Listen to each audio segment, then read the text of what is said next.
Почитувани, добро утро и добар ден и од мене. Денеска во студиото на Слободен печат имаме интересен гостин со кого ќе прозговараме за она работа која што ја засега граѓаните, а тоа е секогаш интересна тема кога станува збор трошењето на јавните пари и парите на граѓаните од страна на владата. Секоја власт секаде во светот практикува да троши, но ретко која од властите сакаат при тоа да се транспарентни во јавноста и да кажат каде се трошат народните пари. Дали информациите што ги поседуваат институциите во светот, и во Македонија, се од корист на граѓаните, каде одат точно секој цент, односно секој денар на граѓаните, е дилема која што неретко која влада во светот има проблеми, односно недоволно ја практикува транспарентноста. Се разбира, не е исклучок ниту Македонија. Па во таа насока денеска, како што пред малку најавив, имам интересен гостин кој што ни доаѓа од невладиниот сектор, кој што ќе ни ги каже едни од последните информации, односно збиднување на оваа тема кога станува збор трошењето на народните пари. Токму така, ова утро во студиото со мене е Димитар Врглевски од Центарот за управување со промени ЦУП. Димитар, добро утро и добре дојде во Слободен печат. Добро утро, благодарам на поканата. Во најавата малку кажав за што ќе говориме, но еве ќе ти оставам на самиот почеток повеќе време да кажеш што точно од ЦУП, од Центарот за управување со промени, работите изминатиот период и кои се вашите новини? Да. Центарот за управување со промени преку 15 години веќе работи на реформата на јавната администрација, а од крајот на 2022 година го имплементира проектот Преосмислување на управувањето, кој е поддржан од владата на Обединетото кралство преку британската амбасада во Скопје, и цел на проектот е да се зајакне стратешкото планирање во државата преку имплементација меѓу другото на концепцијата на центарна влада и да се зајакне транспарентноста на институциите кон граѓаните во однос на испораката, на резултати, мислејќи на политики и услуги. Во рамки на овој проект меѓу другото беше изработена и платформата odgovornavlada.mk, чија цел е да се следи степенот на реализација на програмата на владата, односно се следи колку владата и институциите ги исполнуваат, ги имплементираат ветувањата кои ги дале на граѓаните. Но во рамки на проектот, меѓу другото, се работеше и на редизајнирање на неколку клучни документи, а до тоа дојдовме преку заедничка идентификација со централните институции на проблемите, кои се наоѓаат во рамки на процесите за стратешко планирање, како што не е проблемот со неусогласеност помеѓу политиките и неусогласеноста помеѓу политиките и буџетите. Од тука, ги редизајниравме деловникот за работа на владата, методологијата за стратешко планирање, како и организацијската структура на владата, но и аналитичките центри во министерствата, и со ова да се дојде до еден резултат на зајакната отчетност на институциите и транспарентност и одговорност, па и креирање на поефикасни политики. Сега, во самата најава споменав дека ЦУП низа години наназад работи во името на демократијата. Кога станува збор демократијата, говориме за она владењето ни на правото меѓу институциите, отчетноста, транспарентноста и така натаму. Рековте дека проектот е направена платформа, па да им објасниме на гледачите за што станува збор и што е точно odgovornavlada.mk. Она што првично знаеме дека е веб портал, односно платформа каде што вие, односно вашиот центар, ги имате објавено сите податоци од економски, изборни програми на партиите, јавните трошоци во земјоделството, образованието и така натаму, каде што граѓаните преку еден клик, односно неколку кликови, ќе можат јавно и достапно да ги видат овие информации. Може ли малку за порталот да ни објасните што точно тој содржи? Да, еден многу мал вовед. Odgovornavlada.mk е платформа која првично ЦУП ја пилотираше за време на изборниот период. И таа платформа тогаш имаше за цел да ги прикаже ветувањата на политичките партии на еден многу јасен и концизен начин, без цел тој декларативен наратив, ами прочистени само со конкретните индикатори, за да може граѓаните да донесат од една страна информирана одлука на изборите и од друга страна понатака откако ќе се формира владата, да следи дали тие ветувања ќе бидат пресликани во програмата за работа на владата, стратешките приоритети, односно дали тие ќе работат за тоа што се избрани. После крајот на изборите, односно по формирање на владата, ЦУП направи редизајнирање на ова платформа за истата да се прилагоди, да ја следи реализацијата на програмата за работа. Што се надополни, практично кажано, од првата идеја до сега? Значи, првично беа вклучени 11 области и толку остана. Се следат клучните области за граѓаните, кои се областите, ако можеме да ги набреме? Ја кога се подготвував за разговоров, видов дека на платформата која што подоцна ќе замолам одржијата да ја пуштиме и во позадина да оди додека говориме за одредена. Рековте 11 области, можеме да ги прочитаме, кои се? Значи имаме добро управување, економија и труд, социјална политика, млади и демографија, имаме енергетика, земјоделство, образование, значи сите оние области кои што во животниот век на граѓанинот најмногу им требаат, односно од кои најмногу користи и услуги, а и политиките најмногу имаат импакт врз нивниот живот. Во рамки на овие области имаме одредени подобласти во кои што се содржани исто така и индикатори. Ние, тоест Центарот за управување со промени, сега ќе следи колку од поставените ветувања во рамки на владата реално ќе се следат. Која беше, пред да поминеме на детално разгледување на подкатегориите, која беше позадината, што е причината на самиот овој проект? Причината на проектот е да се зајакне пред се транспарентноста на институциите кон граѓаните, односно граѓаните да можат да видат дали нивните институции ги имплементираат ветувањата кои им биле поставени, дали се испорачуваат резултатите, дали има ефикасност, односно дали има вредност за парите.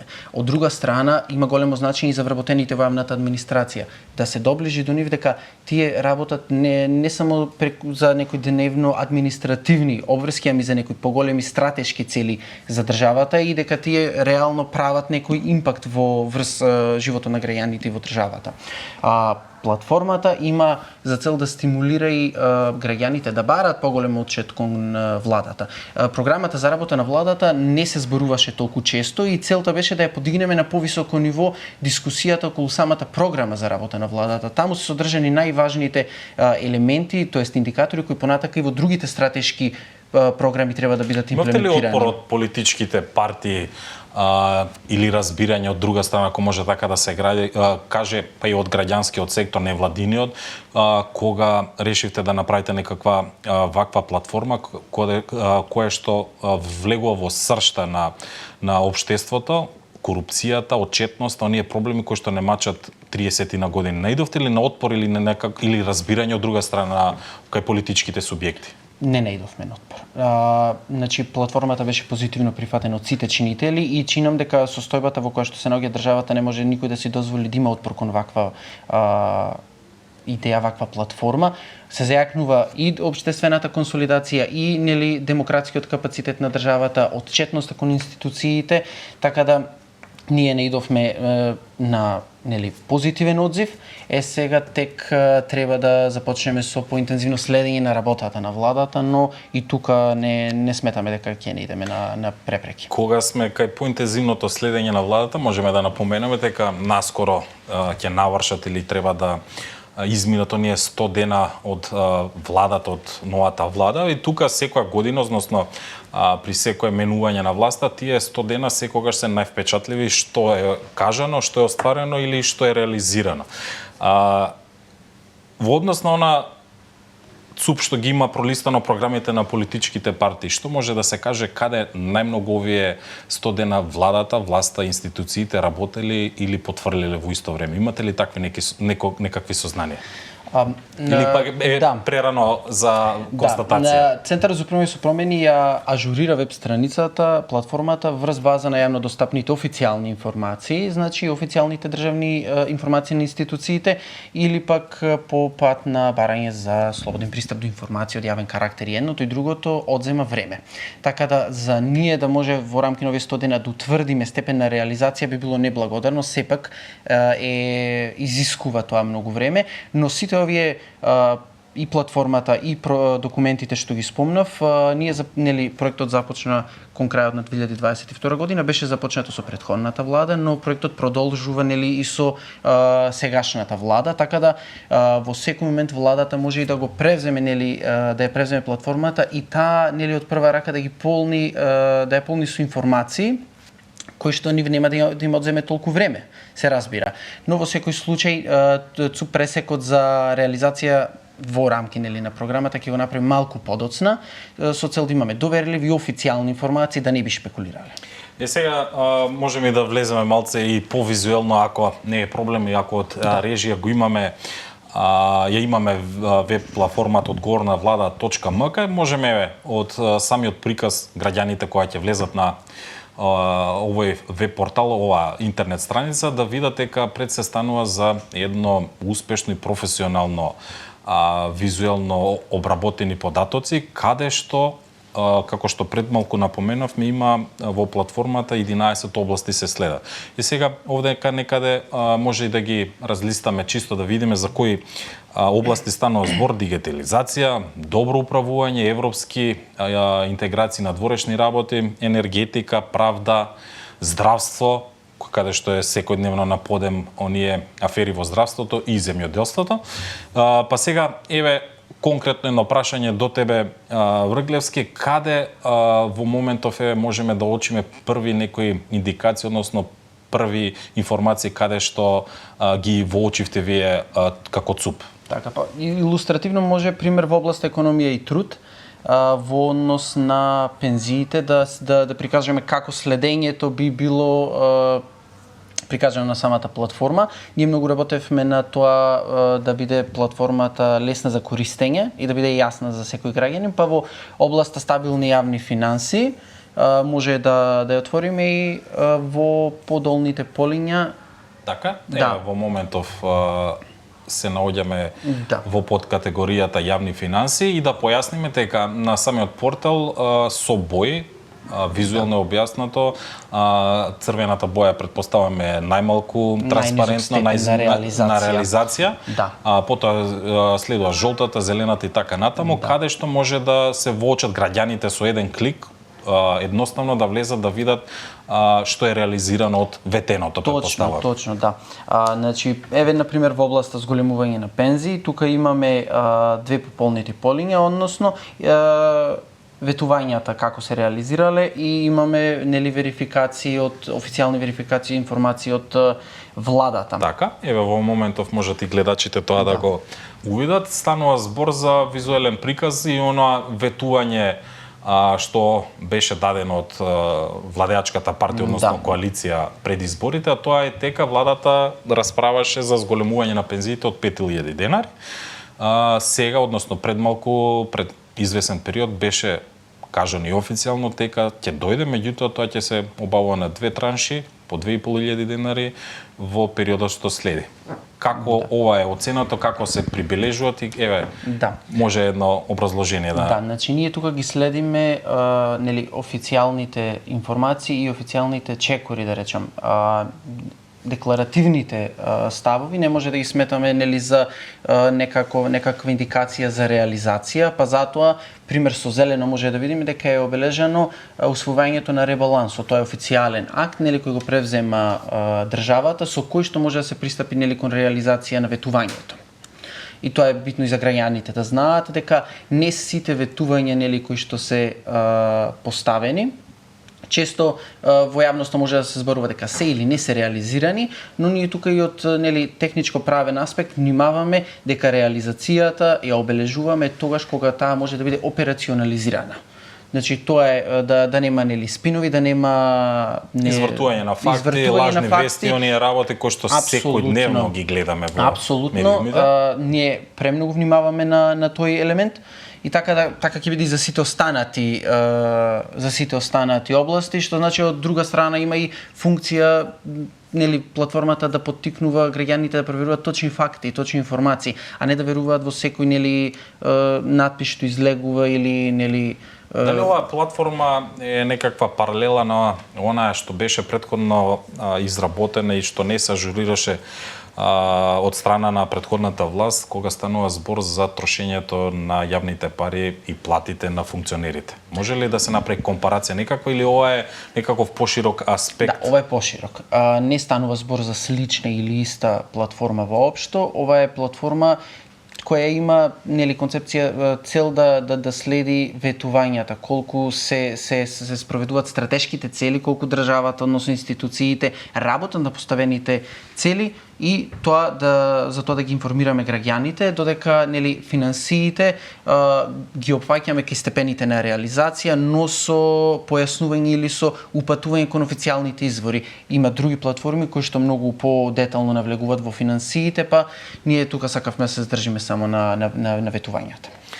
Така, еве, привршуваме некаде со прашањата и со твоето, односно вашето гостување одека во Слободен печат, па би сакал едно прашање сосема на крајот, сем освен ако немате нешто да додадете во однос на апликацијата. Мислите ли дека оваа влада ќе биде потранспарентна, ќе биде помалку подлежна на корупција, ќе биде подемократска, ако ги земеме во предвид сите оние влади во минатото кои во своите изборни кампањи тоа постојано го кажува, декларативно, ако можеме така да кажеме, но подоцна се испоставуваше дека не мрдаат ни најмалку со малиот прст во однос на транспарентноста. Да. Во однос и на транспарентност и корупцијата и доброто управување, владење, секоја влада, секоја партија го има истиот наратив. Значи, никој не отстапува дека би го правила спротивното, но голем фактор врз тоа е односот на граѓаните кон институциите. Односно колку тие следат, колку прават притисок врз институциите да спроведуваат, но за тоа да го прават мора граѓаните бидат запознати со кои се задачите, кои се политиките поставени и од тука е идејата и филозофијата позади оваа веб платформа да ги запознае граѓаните со ветувањата на владата, не на конкретна политичка партија. Ова треба да важи за сите влади независно од составот. Да следат граѓаните, бидејќи ова е се спроведува со нивни пари, со поможе на нивниот глас, така да исклучително е важно да се подигне политичката култура и да се запознават повеќе граѓаните со програмата за работа на владата, со стратешките приоритети програми, за да може да вршат така конкретен притисок за конкретни цели и да не подлегнуваат на декларативни ветувања дека ќе направиме. Што ги имало и претпоставам ќе ги има се уште. Меѓутоа затоа е тука ЦУП како една од носечките невладини организации кои што одблизу дишат и го следат работењето на институциите на владата и во исто време го информираат граѓанинот како и тој да биде информиран за она што гласал или како се трошат неговите пари. Димитар, ти благодарам уште еднаш за ова твое гостување во Слободен печат. Се надевам со тебе ќе се видиме во некоја наредна прилика кога ќе имаме некои исто вакви новитети кои што се за доброто на демократијата, општеството, меѓутоа и за справување со корупцијата. Благодарам. Почитувани, тоа беше Димитар Врглевски од Центарот за управување со промени, каде што се надевам успеавте да слушнете и видите визуелно која е новината во однос на граѓаните, во однос на алатката одговорна влада МК.мк, каде што можат секојдневно да се следат и визуелно, и табеларно, и статистички трошењата на јавните пари и ветувањата на политичките партии. Ви благодарам и останете со програмата на Слободен печат.